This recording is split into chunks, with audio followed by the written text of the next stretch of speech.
कि जिसको कोई नहीं हरा सकता था उसको मेरे एक हिंदुस्तान की बेटी ने, विनेश फोगाट ने वहां पे जीत के दिया मेडल।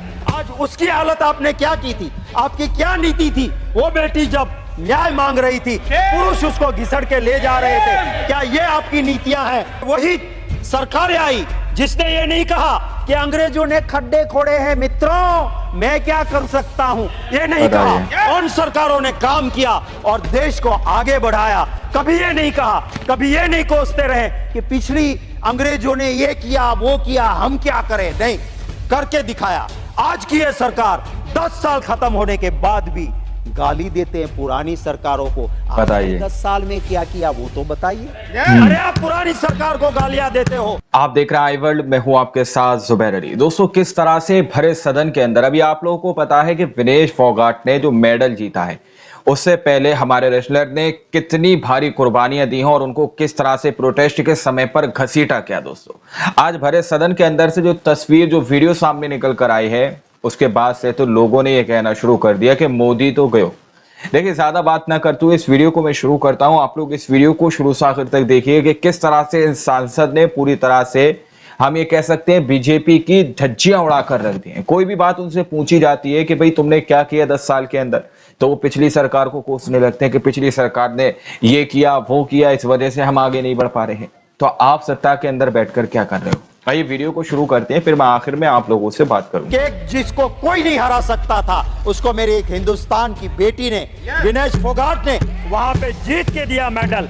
आज उसकी हालत आपने क्या की थी? आपकी क्या नीति थी? वो बेटी जब न्याय मांग रही थी, पुरुष उसको घिसड़ के ले जा रहे थे। क्या ये आपकी नीतियां हैं? वही सरकारें आई जिसने ये नहीं कहा कि अंग्रेजों ने खड्डे खोड़े हैं मित्रों, मैं क्या कर सकता हूं, ये नहीं कहा। उन सरकारों ने काम किया और देश को आगे बढ़ाया।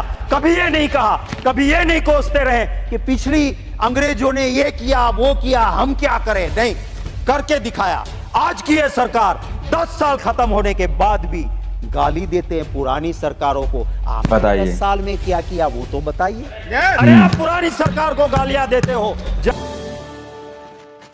मैं जरूर ये बात कहूंगा कि जब फाइनेंशियल कंट्रोल है इस पार्लियामेंट का, इस सरकार के ऊपर, तो कुछ बातें आपके जरिए सरकार को कहना चाहता हूं। ये देश कृषि प्रधान देश है, उद्योग प्रधान देश नहीं है। आप जरूर बढ़ाइए, इंडस्ट्रीज को आगे बढ़ाइए, मैं इसका विरोधी नहीं हूं, पर आपकी प्रायोरिटी कृषि होनी चाहिए।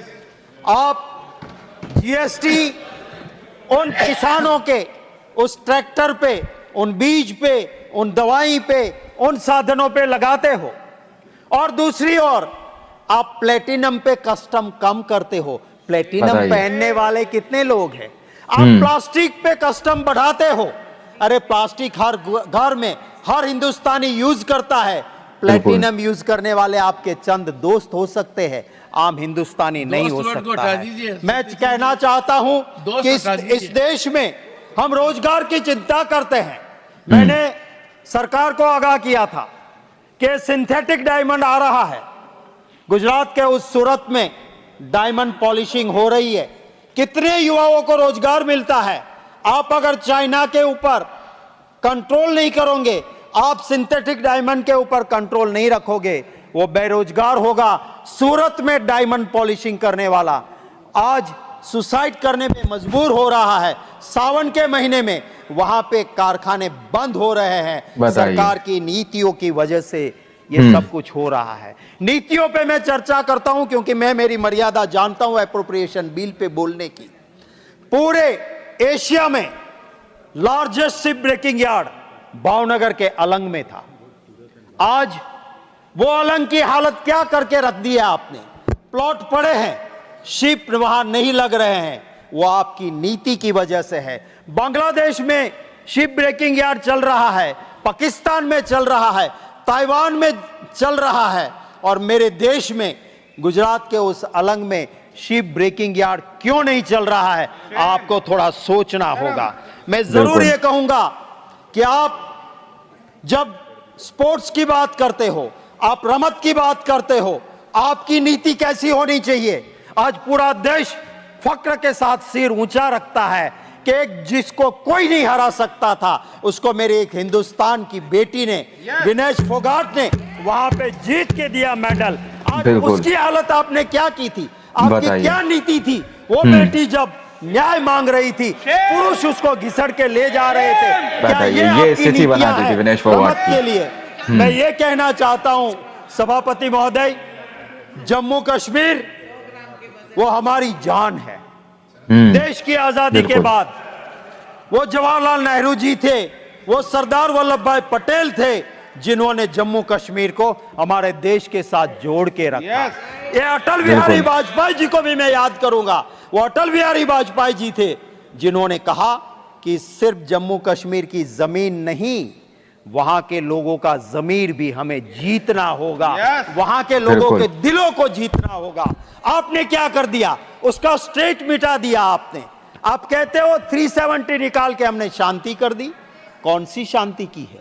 आज वहां जवान भी शहीद हो रहा है, आज सिविलियन भी वहां मर रहे हैं, और सबसे ज्यादा ये दिक्कतें जम्मू एंड कश्मीर में आ रही है। मैं वित्त मंत्री का जरूर आदर करता हूं, ये विदेश मंत्री जी भी यहां पर बैठे हैं, जहां तक मेरी जानकारी है दोनों ही, जिसकी मैं बहुत इज्जत करता हूं, ऐसी जवाहरलाल नेहरू यूनिवर्सिटी जेएनयू के पास आउट है, जिसको कुछ लोग गुंडों का अड्डा कहते हैं। मैं उनका सम्मान करता हूं कि वो जेएनयू जी। मैं ये भी कहना चाहता हूं कि आपका क्या काम होना चाहिए?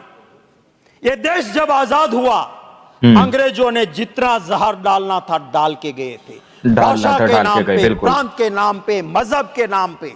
और इस देश के अंदर सभापति महोदय एक सुई नहीं बनती थी, सुई हमें बाहर बनाने भेजना पड़ता था। इस देश के अंदर गेहूं अमेरिका से आते थे, लाल कलर के गेहूं PL 480। इस देश को जहां सुई नहीं बनती थी, वहां हवाई जहाज बनने लगे, IIM ITIs बने।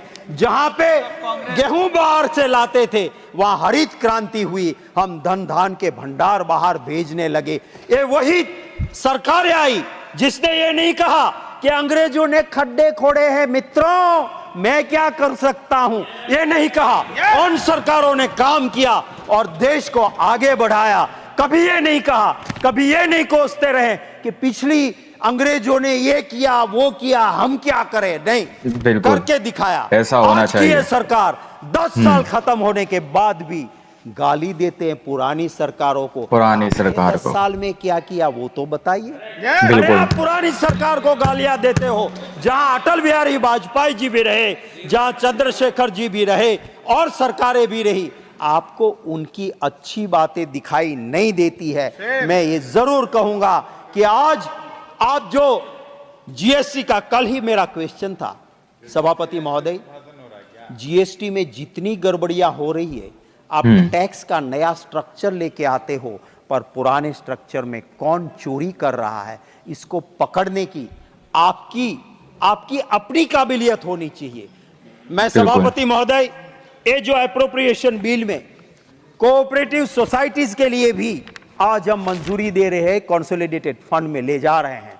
जिस सरकार में पहले एग्रीकल्चर एंड कोऑपरेटिव साथ था, वो एक दूसरे को कॉम्प्लीमेंट करते हैं, कॉम्पीट नहीं करते हैं।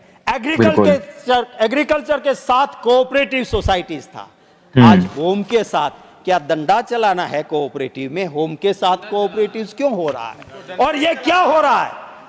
जब बैंकिंग रेगुलेशन एक्ट कहता है कि 8 साल से ज्यादा कोई डायरेक्टर नहीं रह सकता है, मुझे दुख है कहते हुए कि अहमदाबाद डिस्ट्रिक्ट कोऑपरेटिव बैंक में 14-15 साल से चुनाव ही नहीं हुआ है, जहां पहले इस देश के अभी बैठे हुए गृह मंत्री, सहकार मंत्री उसी बैंक के चेयरमैन हुआ करते थे। 15 साल तक चुनाव नहीं होता है, कहीं देखा है आपने? वही डायरेक्टर जाते हैं। बैंकिंग रेगुलेशन एक्ट का आप क्या कर रहे हो?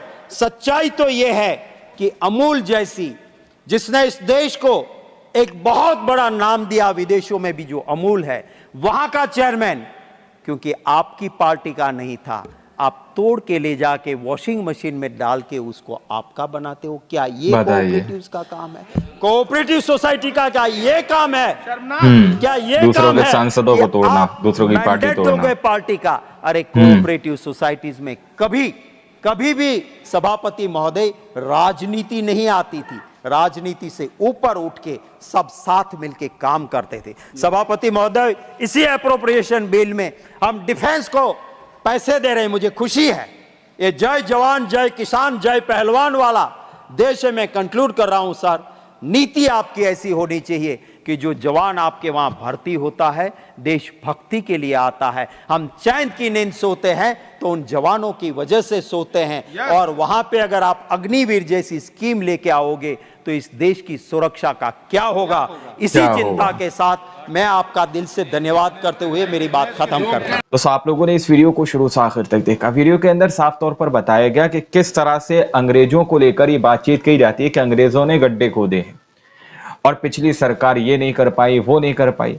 पिछली 10 साल से सत्ता के अंदर बीजेपी सरकार मौजूद है। अब एनडीए सरकार आ गई, लेकिन प्रधानमंत्री नरेंद्र मोदी जी ही है। जब भी कोई सवाल पूछा जाता है तो वो यही कहते हैं कि कांग्रेस ने ऐसा किया, कांग्रेस ने वैसा किया, अगर कांग्रेस ऐसा नहीं करता तो ऐसा हो जाता, वैसा नहीं करता तो ऐसा हो जाता। इस तरह की बातें लोग कहते रहते हैं, सत्ता के अंदर बैठे नेता। अब वीडियो आप लोगों के सामने रखी गई है।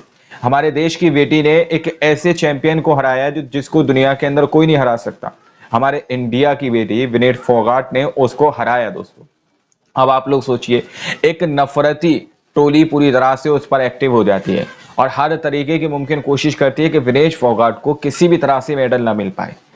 विनेश फोगाट का 100 ग्राम वजन बढ़ती होने के कारण इस तरह से उनको रिजेक्ट करवा दिया गया कि उनको मेडल ना मिले। उनका सिल्वर का मेडल तक छिनवा दिया गया।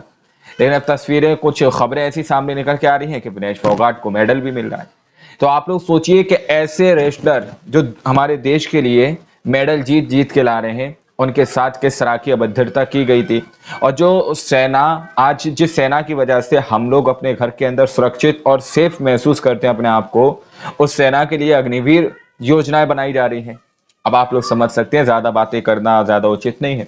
अब आप लोगों के सामने हमने इस वीडियो को रखा है। वीडियो आप लोगों ने देखी, आप लोग क्या सोचते हैं, क्या समझते हैं, अपनी राय कमेंट सेक्शन में हमें जरूर दीजिएगा।